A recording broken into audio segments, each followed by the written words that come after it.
bring you greetings from the great state of Wyoming,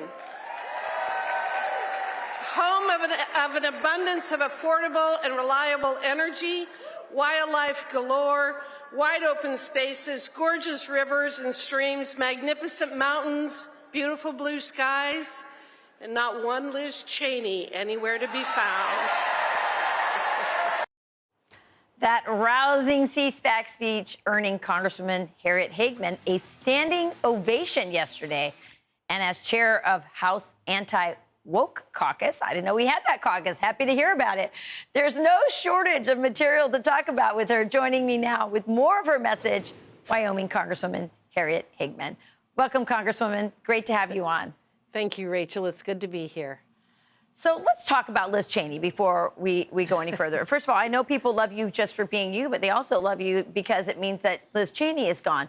Explain to me what happened to Liz Cheney and her dad. What happened? They went a different direction, and I think that they believed that Donald Trump was going to be the past, and I believe that they were looking at her potentially being Speaker of the House and running for president, and that just simply didn't work out. And I think she's incredibly frustrated and angry, and I think that they miscalculated where the Republican Party is and where conservatives are. You know, one of the things I really like about Liz Cheney is that Liz Cheney and Dick Cheney are a reminder that there truly is a uni-party in Washington, D.C. Yes. Isn't that right?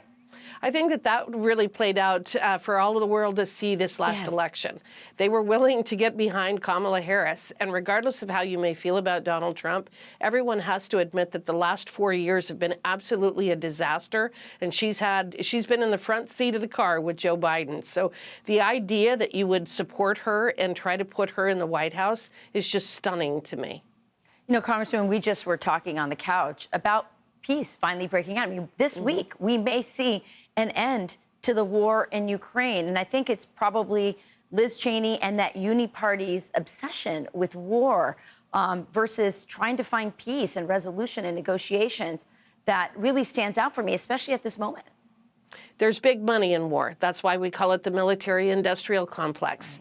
And there's been big money in all different kinds of things, such as the censorship industrial complex. We've seen these things play out over the last several years. And one of the things that we can thank President Trump for is his pure honesty and his transparency and exposing so many of the things in Washington, D.C. that people have known existed, that are there, but we've never necessarily been able to put our finger on them. And this is really an incredible time. I refer to it as a renaissance. This is a time for us to have a new beginning and to really right-size our government, to be able to move forward on a policy that is in the best interest of the American citizen. So, Congresswoman, you are part of the Anti-Woke Caucus. Tell me what you guys are taking on in that caucus.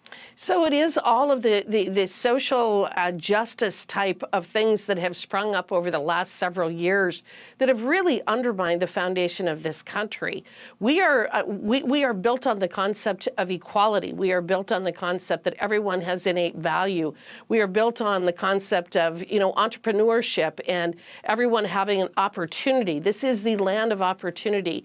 Yet over the last several years, we've had the idea of government kind of slicing and dicing us based upon our race, based upon sex, based upon sexual orientation. And it's really undermined so much of what America is. And again, it is that land of opportunity where anyone can succeed. I am an example of that. I grew up on a ranch outside of a little town in Wyoming, and here I am a member of Congress. And in the United States, you can have that kind of a success story. Yeah, absolutely. You mentioned the military-industrial complex. There is a censorship industrial complex. There is a woke DEI industrial complex. There's money being made in all of that. And thankfully, we have Donald Trump, Elon Musk, and, of course, the Congress working hand in glove with them to dismantle those complexes and give the money back to the people. And we thank you for joining us today. And fabulous speech last night. You had such a great reception. Thank you. You got it.